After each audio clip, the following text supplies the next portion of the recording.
Charlie, you need to unmute yourself. Sure. Just wait for a few moments.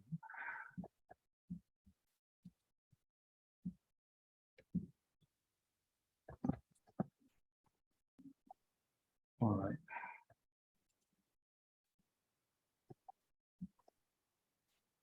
So this out.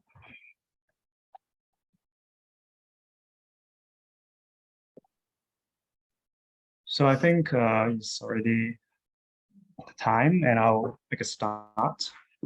So hello everyone, thank you very much for joining the first early career sessions of the IAUC Virtual Poster Conference. And this session is about preparing research funding and fellowship proposals. So my name is Charlie Lam from Sun Yat-sen University. I'll be the moderator of this session, and I'll be pleased to introduce the schedule and the speakers. So in this 1 hour session, we'll have two speakers sharing their thoughts on the experience of applying for grants and some of the things that they have encountered and some of the grant funding sources they've encountered during their career. And after that, we'll open up for some discussion and question and answer times, about 35 to 40 minutes, and we'll wrap up after that. So we're very pleased to have two speakers today. First one, Dr. Marialena Nikolopoulou, and she is a professor of sustainable architecture and deputy head of school at the Kent School of Architecture and Planning at the University of Kent in the UK. And she has extensive experience in monitoring microclimatic conditions and of course occupancy surveys in different operational contexts. Currently, she is on the steering committee of the CIBSE Guide 8 on environmental design, and her work on outdoor comfort has received awards from a diverse bodies such as the RIBA and the International Society of Biometeorology. She has won some Best Paper awards and have influenced the understanding of the topic of thermal comfort across the world. She is currently the UK lead of the European Horizon 2220 Industrial Doctorate Solution for Outdoor Climate Adaptation and the editor of the International Journal Building and Environment. Welcome, Marialena. And the second speaker, we are pleased to have Dr. Chao, who is Associate Professor in the Faculty of Architecture at the University of Hong Kong. She specializes in applied climatology and climate design. We use GIS and spatial modeling methods and remote sensing techniques to study urban environmental performance and develop climate response design strategies and guidelines. She has published over 86 peer-reviewed journal papers, 4 edited or co-edited books, and 1 co-authored books. She served as an associate editor for Urban Climate and editorial advisor for Cities and Health and Advances in Climate Change Research. She is a member of the Urban Expert Team of the World Meteorological Organization and a contributing author of the IPCC AR6 Working Group 2. Moreover, she has been elected as a board member of the International Association for Urban Climate and the recipient of the 2020 IAUC Timothy Oak Award for Early and Mid-Career Scientists. So thank you very much for Marialena and Chao to join us today. We're excited to hear your thoughts, to share your experience on grant proposals and searching for those fundings. So without further ado, I'll pass on the time to Marialena for sharing her thoughts on this topic. So I'll stop sharing my screen and I'll pass on the time to you now.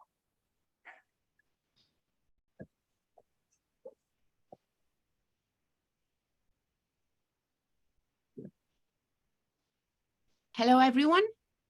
I hope you can hear me now.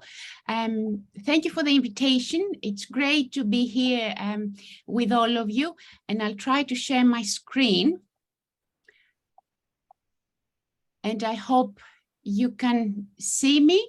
Unless I hear otherwise, I will assume that you can see the slides. So my brief for today was to try and present the range of potential funding that is available in my part of the world where I'm located for early career researchers. And I will start by doing that. So as Charlie said, I'm in the School of Architecture and Planning, and I work in the wider remit of sustainable architecture with all that it encompasses, from the individual building to the urban block to the wider city. So as we all know, urban climate is a wide interdisciplinary field, working with individual materials and the impact in the wider environment to design and also people. So this, although it can be considered a big advantage because you can work well with different disciplines, it has its own challenges, particularly when it comes to funding. So as I said, I'm going to focus on 3 areas, mostly on funding sources specifically relevant for early career researchers. Then I will also touch briefly on how do you actually start developing your research ideas, research proposal for funding. And lastly, I would like to touch on quite a painful area, coping with rejection. Sadly, a reality in academic life for pretty much everyone. So it wouldn't be fair not to touch on that at the very end. So let's start with funding. I'm located in the UK, but before touching on the UK, I would like to also mention potential European funding. And when you start post-PhD, there are various fellowship routes that may be relevant to one's work, particularly in the Marie Skłodowska-Curie actions. Now, there are 2 kinds of fellowships. There are the ones that somebody wants to come and work within Europe, from one country to a different, or coming to Europe from another part of the world to do the project, or the global postdoctoral fellowships, which are really for to support mobility outside Europe. Now, this does not mean that you permanently move outside Europe, but for part of the fellowship, you can move to different parts of the world, whether that's in Latin America, Asia, or Africa, but then the commitment is that you return to Europe or to a country that is supported by these actions to transfer this knowledge that one has learned. This is for those that do not have a permanent academic position yet, and they're quite generous. The advantage is that they are open for different fields. You do not have to conform to any specific guidelines or actions that potential funders occasionally have. Now, once you have your permanent academic position, the next route is the European Research Council, particularly the starting grant schemes. These are very prestigious, very generous, and very competitive routes, but can really help to build a bigger research team around you. And again, it has the advantage that it is irrespective of background or objectives. You can really follow up the research that you want to do. And this is the starting grant is for researchers up to 8 years, more or less post-PhD, and they're separate from other actions like the consolidator or advanced grants. And then if you just want to use for networking or develop ideas along with other partners for a potential project later on, there are the cost actions, again, funded by the European Union, which is pretty much for developing interdisciplinary research networks. And as I said, all these are particularly relevant because they support any field of research, which is not often the case, particularly when you compare with the mainstream Horizon Europe programs, for example. Now, moving from Europe to the UK, where I'm located, and for any participants in the conference that may be based in the UK or are interested in coming and working in the UK has different research councils, which are all now located under the wider UKRI, UK Research and Innovation umbrella. The ones that are mostly relevant, as I mentioned before, urban climate or the urban environment is quite a disciplinary area. But when it comes to funding, you have to somehow identify which is the area that mostly suits your ambition regarding the research proposal. And it does not mean that it cannot be collaborative, but you have to find a main theme and you approach the relevant councils. For example, if it's very much working with people or the humanities aspect, there's the Arts and Humanities Research Council, or the economic and social research. Then it is the engineering and physical sciences, if there's sort of quite a lot of monitoring, particularly at lower level, for example, or you're working with buildings and their impact.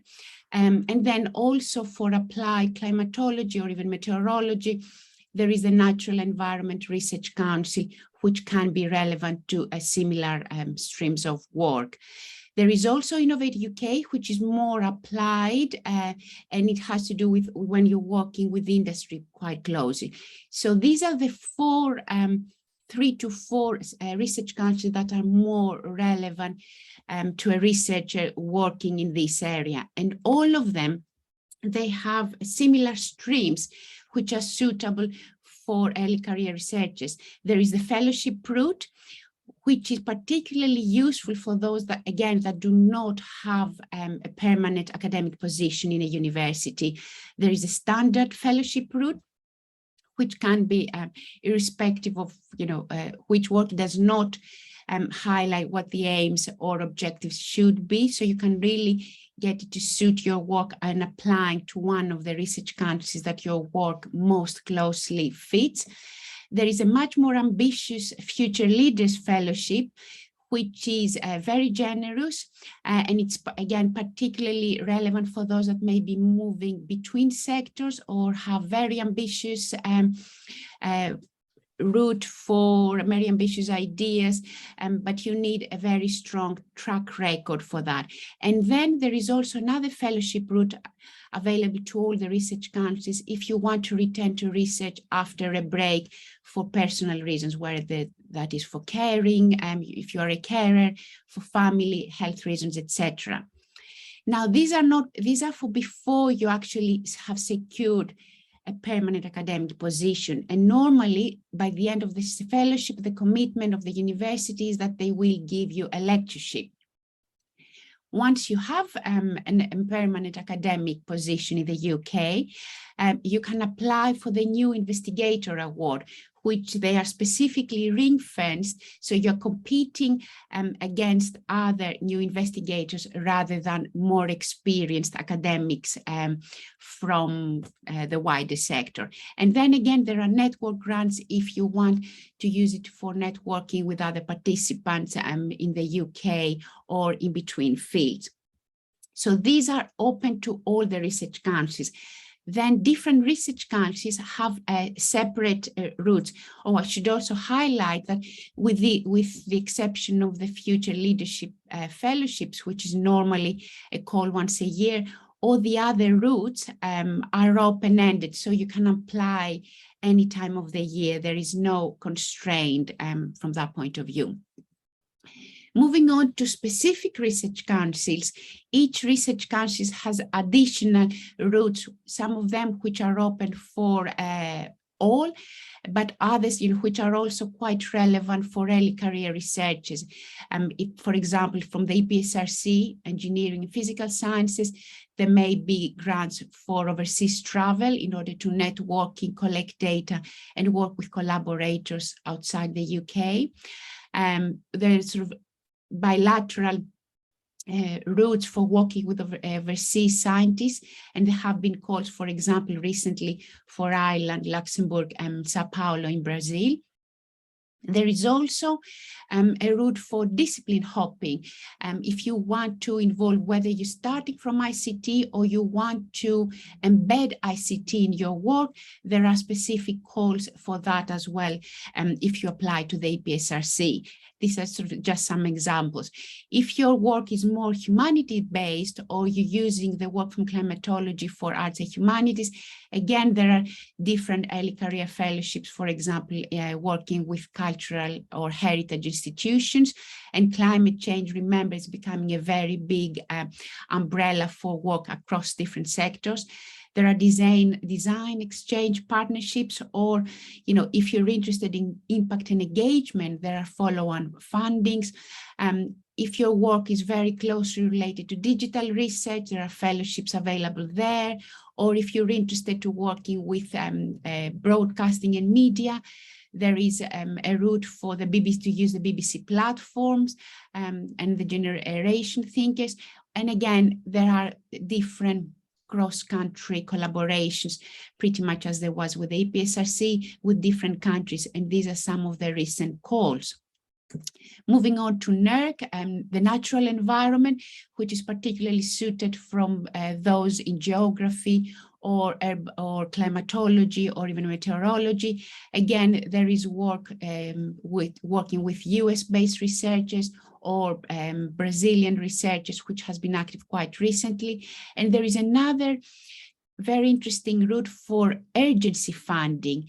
Now, as it suggests, is really to respond quickly to very sort of both transient and unexpected events, and they vary from earthquakes to droughts, floods, or other ephemeral events in ecosystems. And any project that is applying for that route is not to actually carry on extensive work in the long term. This is really focusing on urgent data collection, that you need to do it while this event has happened, and the data won't be available there for much longer, and only look at the initial analysis. And for more extensive work, you would then need to apply for additional funding. But it can be really interesting pathway if data collection is part of what you're doing. Then there is another stream of work, again, available for all research councils in the UK, which is about developing knowledge transfer partnerships.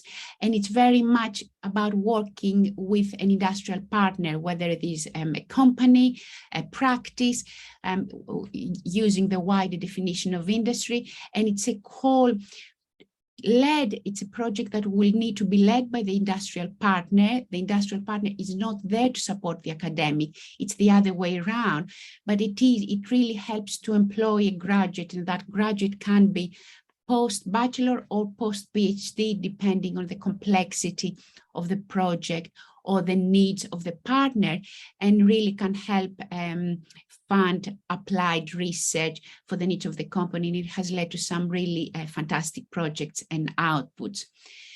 Then going beyond the mainstream research council, there are alternative sources in the UK, whether it is from the charity sector or trusts like the Leverhulme Trust, which offer sort of both early career fellowships, international networks, or even visiting professors to visit, different countries across the world. There are the NAFIL Foundation or Joseph Rowntree Foundation, and even the Esme Farber, if your work has social implications and may be linked to policy as well.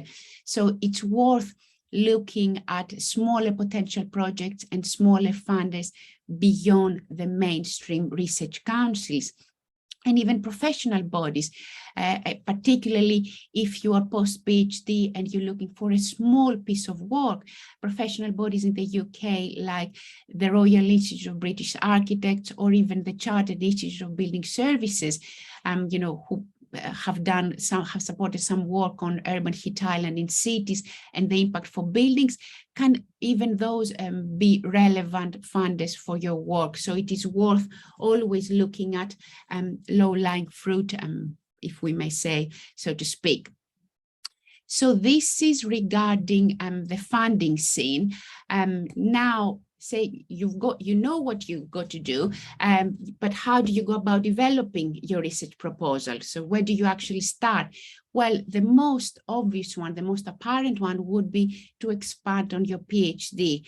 I mean, in many cases, of course, the PhD, you really don't want, there goes a period of time where you don't really want to do anything with your PhD anymore. But regularly, or always at the end of the PhD, there is that section where we discuss where next, what would be the next steps for this potential research. So this could be a useful starting point about expanding your PhD in a larger scale project.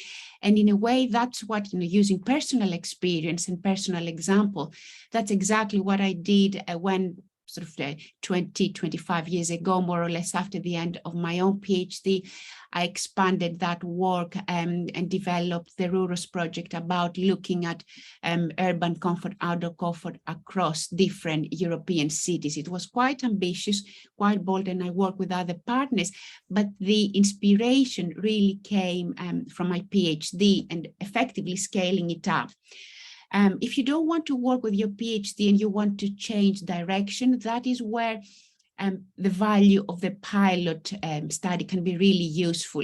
And you can use pilot studies to test new ideas, test new concepts, or even for some basic data collection. It doesn't have to be big. You just have to be able to prove to the funder that this idea is a good idea. It will lead to much more, and you can use that by small publication, beyond a conference or a small book chapter, and you can get a small grant to test that further before you apply for a more mainstream funder. So if you don't want to work on your PhD, you can still change direction using pilots. Then you can start thinking, do I want to continue on my own? Or do I want to start building a team around me? And there's no right or wrong route forward. It's very much what's more suitable for your idea and your project. It can be both single or multidisciplinary work, but it is always worth thinking, start thinking creatively about the topic, particularly if you want to highlight not only what this is important, but also that the work has not been done before. You need to be able to convince the funders that it's going to be a big step forward from where the state of the art currently is. And you can use that to also start engaging with others. The next step, very important, and I suppose this is also the value of such conferences that are, like the IAUC conference, is networking.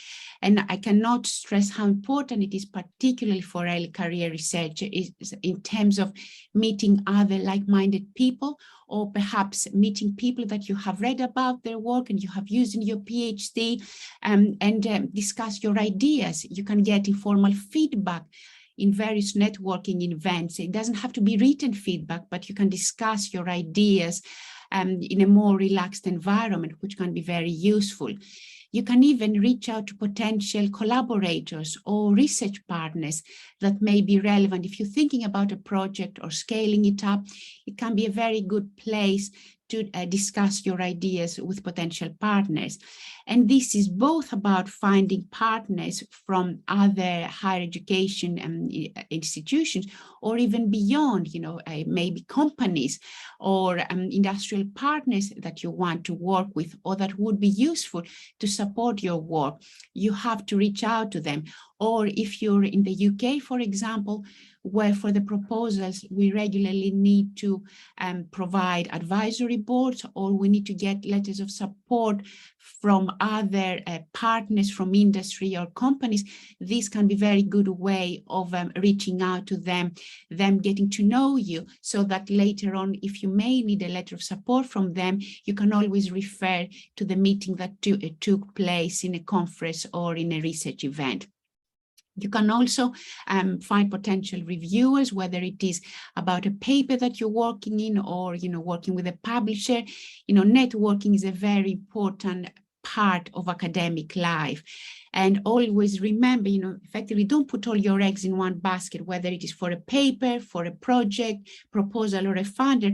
It is worth exploring the wider scene more extensively.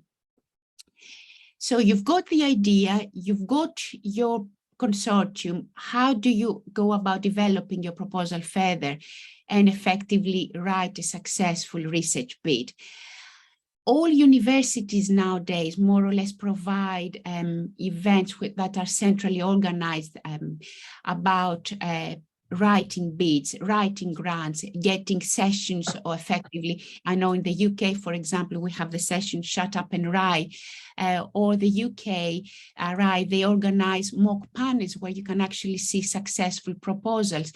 But in all cases, get as many people as possible to read your proposal, whether it is colleagues from your area or outside your area. You don't want them to just tell you how good it is. You really want a critical friend that will help you with ideas about moving forward. And of course, I should highlight something that I'm sure you're all familiar with. It takes a lot of determination, hard work, and time. And anytime you have that inner voice where it says you cannot do it, silence all self-doubt. And fellowship schemes normally require interviews, so particularly in the UK and in the EU. So make sure you organize mock interviews. They're very, very important. And finally, if at some point, as we all have, and I don't think I've ever met any academic that has not had a few rejections letter, how do you actually move forward? First of all, do not take that rejection personally. At the end of the day, it's just statistics. If you think about, most funding schemes have rejection rate of 70% or 90%. If success rate is only 30%, it means that most of the proposals are going to be rejected. It's part of academic life. So try to get an informal mentor and see what it is that you can actually salvage. Is it worth pursuing the initial idea further? Have you got any feedback that you could use and you could build on it? How can you regroup, rescale, or use a pilot? Reach out to external people, get fresh ideas or perspectives, maybe try a different funder for that idea. Or if you've gone mainstream, maybe try an alternative funder. Whatever happens, you have already expanded your network, and this is a very important part of the process. And at the very end, if that does not work, just abandon the idea and move forward. I'm conscious I've gone way beyond my time. Thank you very much for your patience, and I look forward to the discussion at the end of the session. Thank you very much, Marialena, for your insightful talk and sharing all the experience and the funding sources. We'll have question time at the end of two speakers. So if everyone for questions, please hold up until the time, and I'll ask you to interact with speakers. So now we'll go to the next speaker, Dr. Chao. If you can share your screen with us.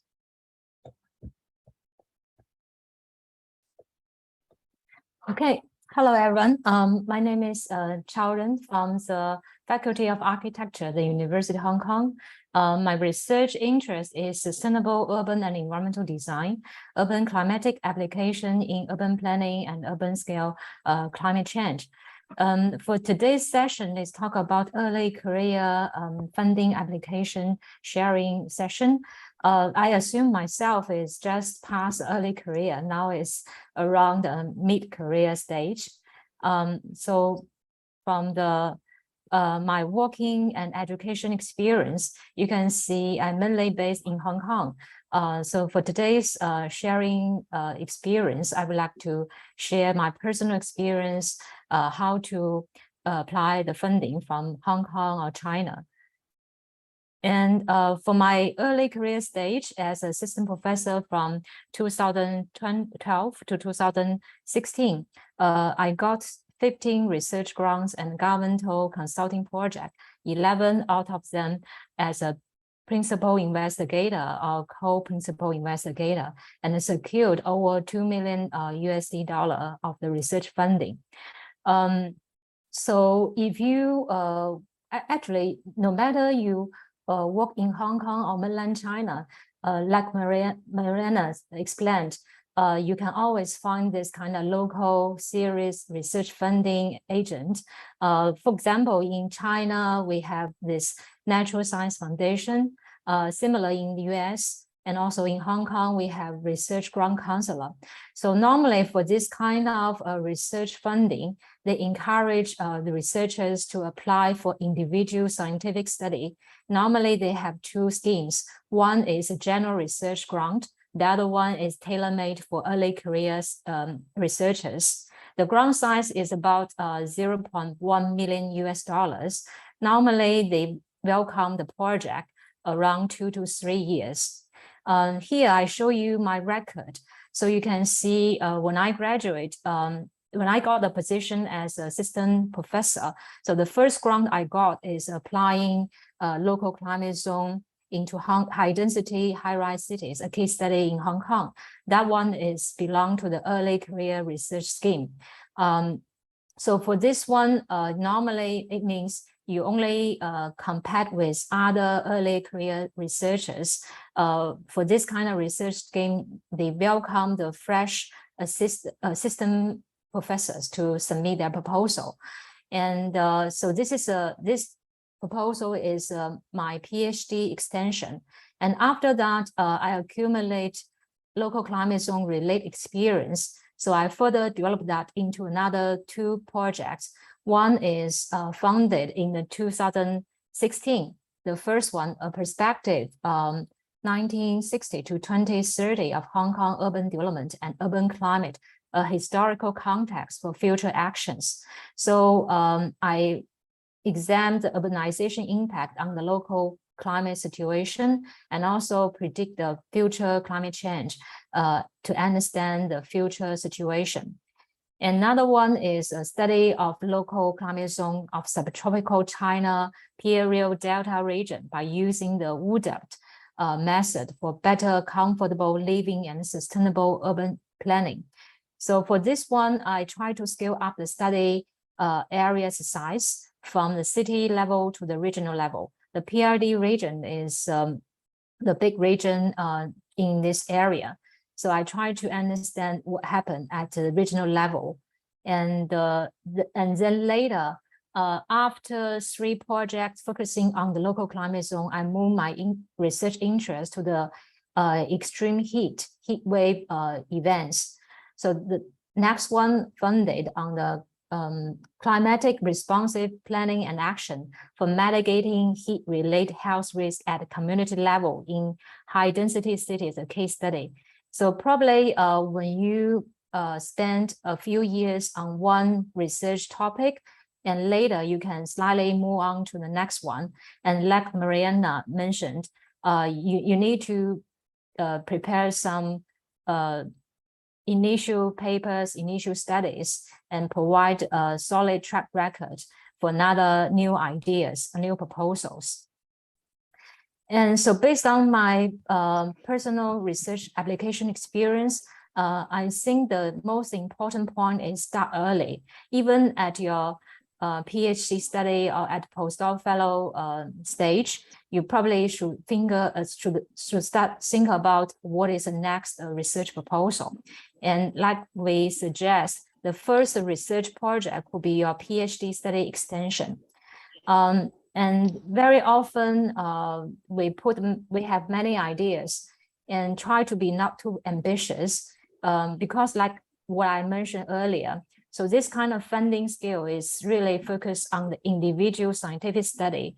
So given the limit time, i.e. 2 to 3 years, and limit funding budget, it's better you put one idea into one proposal. And if you want to have a higher successful ratio of your application, you always need to provide a strong and solid track record because that is highly relevant to convincing the reviewers to fund your project. And also, you need to carefully read the guidelines, application rules. The different funding scheme, they may have slightly different focus areas, different funding scopes. So make sure your proposal fit into the funding scope. And apart from the local research funding, if you check your local research funding agency, especially those serious research grant agent.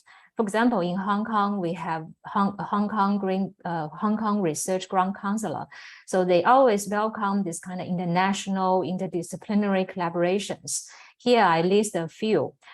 So, for example, we have a collaboration between the mainland China and also the Hong Kong researchers. And also, we have the European Union Hong Kong Research Innovation Cooperation Co-funding mechanism by the RGC. And also we have different countries sign MOU with Hong Kong Research Grant Counselor. So that is why we have this kind of international collaboration. For example, like the Germany-Hong Kong Joint Research Scheme. So if you are a researcher in Germany, you can also join this scheme and work with us. And similar like the France-Hong Kong Joint Research Scheme. And also we have the Healthy Longevity Catalyst Award for Hong Kong to encourage people work on the public health, the healthy city, this kind of research grant. Apart from that, internationally, this kind of research funding, you can also considering like the Wellcome Trust, Red Cross. So for example, like the recently around May this year, Red Cross opened a new research application scheme. So encourage the researchers from the less developed countries submit their proposal, which is relevant to the heat wave and climate change. And also you can check the Wellcome Trust. So very often they welcome the research proposal relevant to the health. I know some researchers from the UK, they are earlier careers researchers. So they submit a proposal on the urban heat island, but also they try to understand what is impact on the public health. So eventually they got funded. So you need to check the local research opportunities from those government funded serious research funding schemes. So I know today we have very limited time, but I try to give a very brief summary of my personal experience. And this can be a take-home message. So don't worry about rejection. Although I got a quite successful application experience, but I can tell you only about 1/3 proposal eventually have been funded. So the rest are all rejected. But actually you can learn a lot from those comments and feedback. So like Marialena mentioned, don't take personally, even you feel quite sad about the rejection news. So it's very often you can try these ideas one more time. And also like earlier career researchers, probably you may have a chance to apply a grant by yourself, but you can join other people's research project and start as early as possible. So you could learn this kind of successful experience or even failure experience from others and accumulate your own research application experiences. So that is why I always encourage my postdoc fellows and PhD students try to start to collaborate with others. And also based on my personal experience, for the outside funding, like the local research funding, it may not easy to get funded, but you can always find this kind of small money from your university, like the seed fund application or seed fund research scheme. For example, at Hong Kong U, we have this kind of basic research funding. They are open to the assistant professor and all the early career researchers. So they can use this small money to build up your own team and also test your own idea and do the pilot studies. And once you have published papers or you have solid result, or you polish your proposal, then later you can try this kind of series funding. And on one hand side, this kind of seed funded project will enhance your track record and also can test your ideas. So eventually will enhance your funding opportunities in those series funding schemes. And also we know that the competition for grants has never been more intense. So very often, probably you submit your proposal first and you got rejected. But I think a good research idea is worth trying 3 times. Personally, I submitted a research grant 2 years ago. In the first round, it is rejected. But later, once I got feedback, I revised my proposal and restructured my research team based on that feedback. So eventually that proposal has been funded.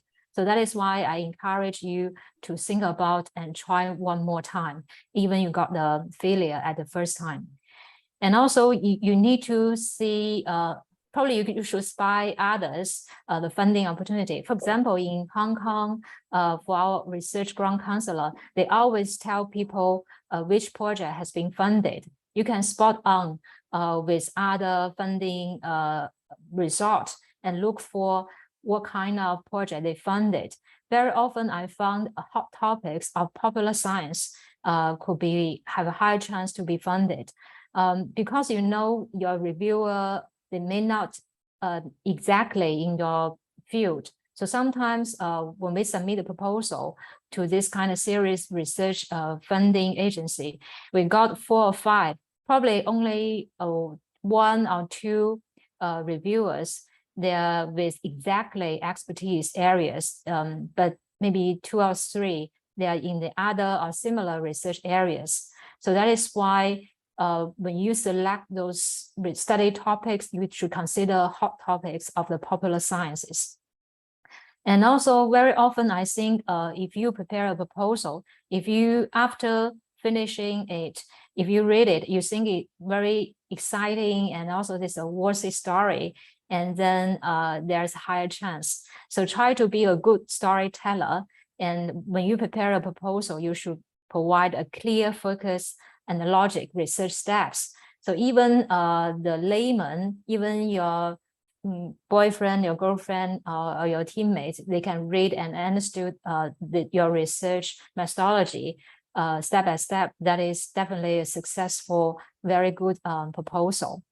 And also in Hong Kong, nowadays, we encourage scientists and researchers to show what is the potential impacts of your research proposal. So that is why when you prepare your proposal, it will be good to say what is a workable potential impact on the science community and how your proposal could make knowledge transfer to change the policy recommendations and also make a policymakers better decision, and also what is the potential impact on the general public and related stakeholders.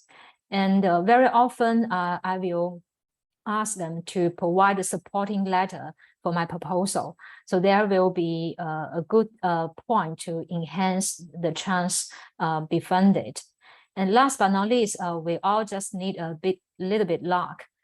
So that is why every time when we submit a proposal, our university research office will always say good luck. In the last page, I list some references from Nature. So even I prepare this presentation, I refer to those articles and also resources. I found that it's very useful and relevant to the early career researchers. So if you have time, please have a check and have a look. Thank you. Thank you very much, Chao, for sharing your useful tips on applying for grants. And I really appreciate your input in this topic. So now I'll open up the time to the floor for some questions and answers. And if you can unmute your mic and video and introduce your name and institute before asking the question, that would be great. So I'll open up the floor now. If anyone have questions, please feel free to ask the panelists.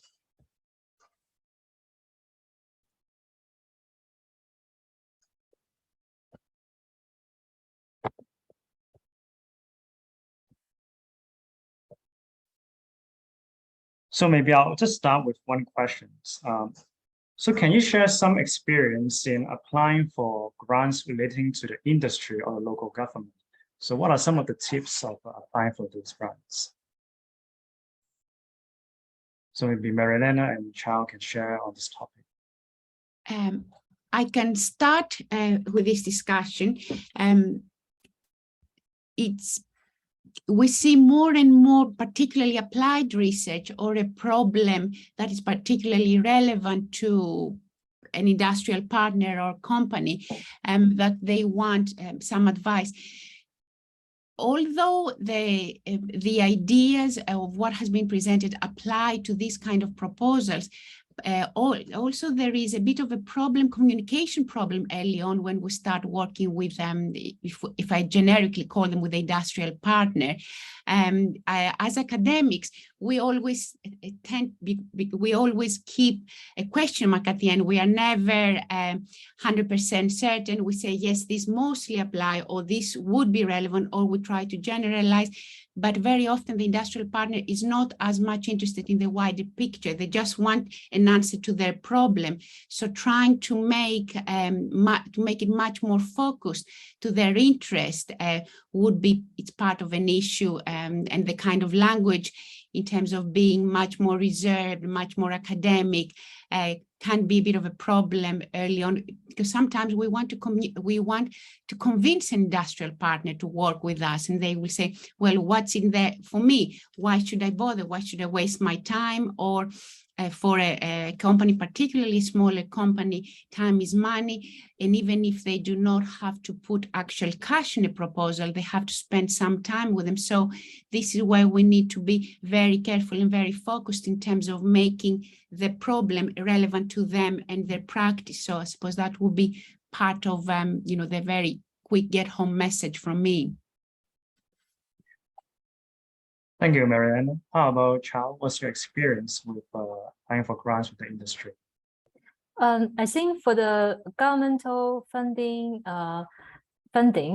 probably the researchers are encouraged to check the local government. For example, in Hong Kong, we have different this kind of funding schemes, but all this kind of funding scheme, their funding scopes relevant to the local political agenda. So you need to familiar with what is the policy address this year, what is the focus for the future urban development, and what is a key challenge for your cities. So that is the background information you should study before you apply for this kind of funding scheme. And very often the government may call for this kind of governmental consultancy application or bidding. So you probably need to work with others, not only researchers, but also the practitioners or people from industry, from companies, to team up and to apply for this kind of governmental consultancy project. For my experience, I think you also need to do some social work, i.e. networking, build up your own team, or at least let people know what is your expertise, what is your research interest. So very often I encourage my students, my colleagues to join this kind of local organizations. For example, like Hong Kong Institute of Architects, Hong Kong Green Building Council. So they will link the academia people with industry people. So through the workshops, through the seminars, through this kind of joint project, on one hand side, you can expand your networking, and also potentially you build up this kind of collaboration opportunities with outside people. And for the industry funding opportunity, I think really depends on the potential client. I got experience from the design company, the consultancy company. So it's, for example, recently because of COVID-19 and people special interest in the healthy city. So that is why they commit us to do a pilot study on the healthy city review. So we need to let people know what is key features of healthy city, how to do the assessment, and what is successful examples worldwide. So I think people especially the early career researchers, you need to step out this kind of academic world and try to build up this social network and try to know more people and let people know what is your expertise. So that is a very important message I would like to share. Thank you. Thank you, Chao, for these important tips. I saw a question in the chat box from Dragon. Would you like to ask the speakers directly? Hi, everybody. I typed it because I'm actually in a cafe, so it's a bit maybe noisy, but I wanted to thanks for the presentation. And also the question was, is it possible for early career researchers to join already ongoing projects in addition to writing one? And what would be advices how to do it? I know about this for the cost projects in the Europe, but I don't know, is it possible for other types of projects like Horizon or international projects and so on? Thank you, and sorry for the background noise.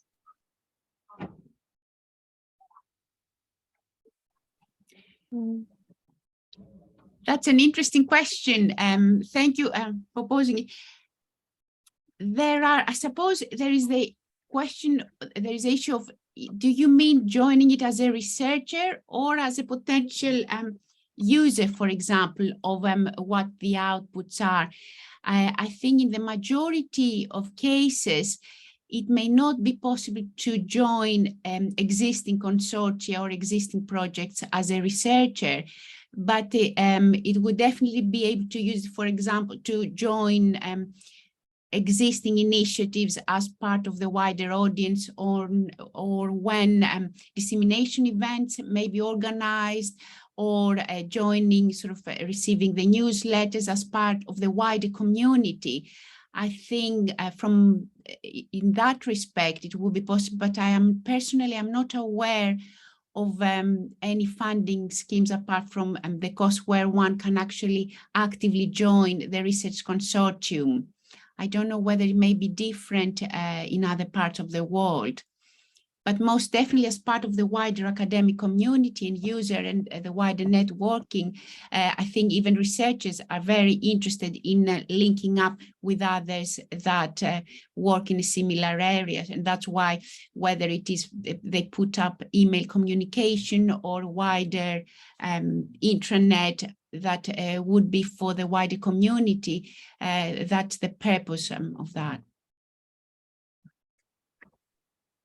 Thank you, Marialena. Chao, do you have anything to add to that questions? I think, like Marialena mentioned, it would be very difficult to add your name as a co-team member, because once an agent approves this kind of funding, the teammate names, their roles are already fixed.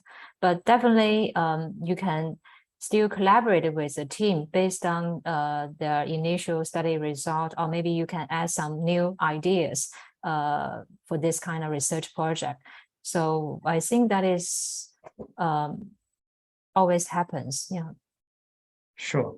Thank you for that. Thank you. I just wanted to, sorry, I double checked in the meantime. I saw also there is this, maybe it's important to share, there is this hop-on option for the Horizon projects. So in regard, if there is ongoing Horizon project, you and your organization can join as a new working group. So like it's possible, but it has to be in line, of course, with the aims, and you have to prove that you are a valuable addition to the ongoing Horizon project. I just found it on the Google, but I didn't go much in details, but I will double check it. Thank you, and it was really nice to hear this presentation. It's very valuable. Thank you. Thank you, Dragon, for sharing this useful information. Anyone else have any questions to ask the speakers? Please feel free to ask them.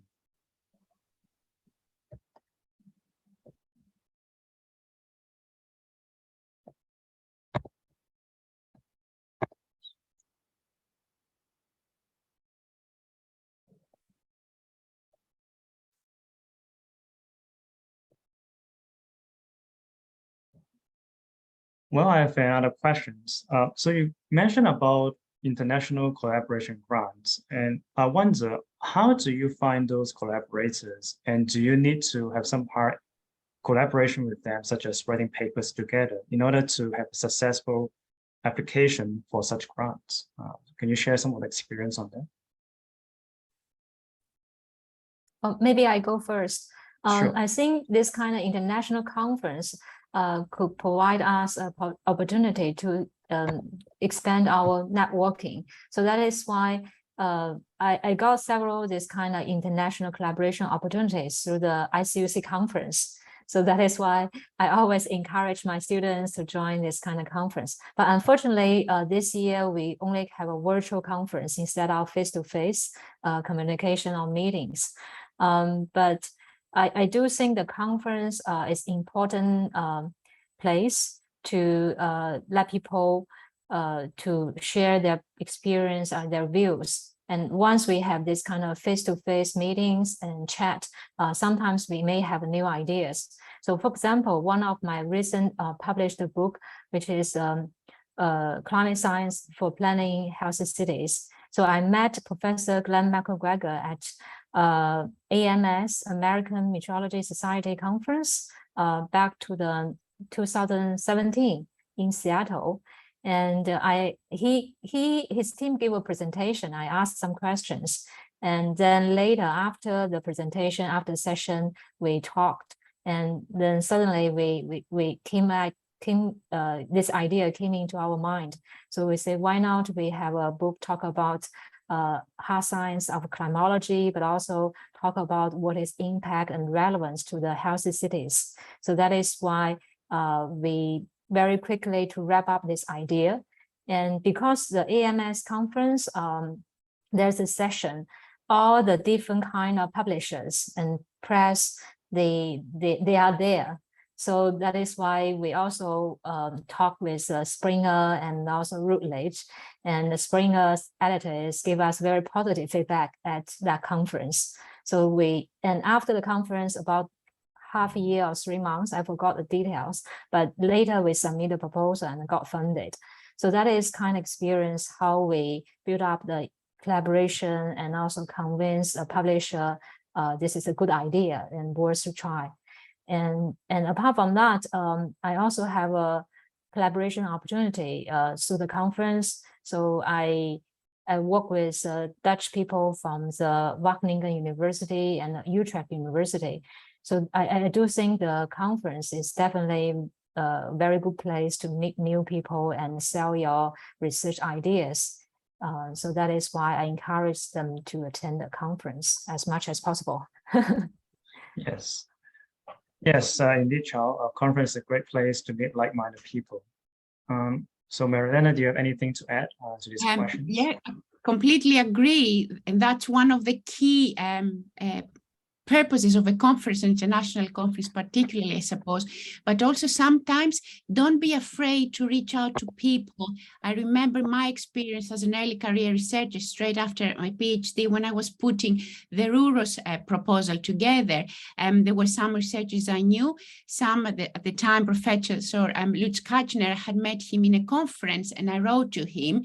And then another Professor Gianni Scudo from Milan Polytechnic, I didn't know him, but I had read some of his work and I thought, I'm going to write to him whether he would be interested. What's the worst that can happen? He can say no. So nothing he was very interested. So don't be afraid to reach out to other people if you think their work is relevant to you. Sometimes, it would be a very interesting and exciting opportunity for them as well. So, and that's why it's about getting outside our comfort zone one way or another. Yes. So I guess always be bold to ask, and you'll be surprised to what people like to collaborate with. Yeah, indeed. I think we have time for one more question. So if anyone from the audience would like to ask any questions at this moment.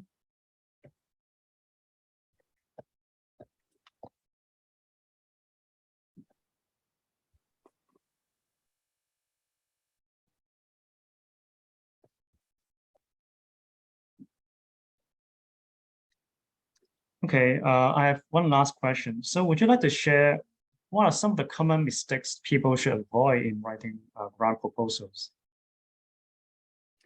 Oh, making it overly technical, thinking that you have to be overly intellectual and full of difficult concepts and acronyms.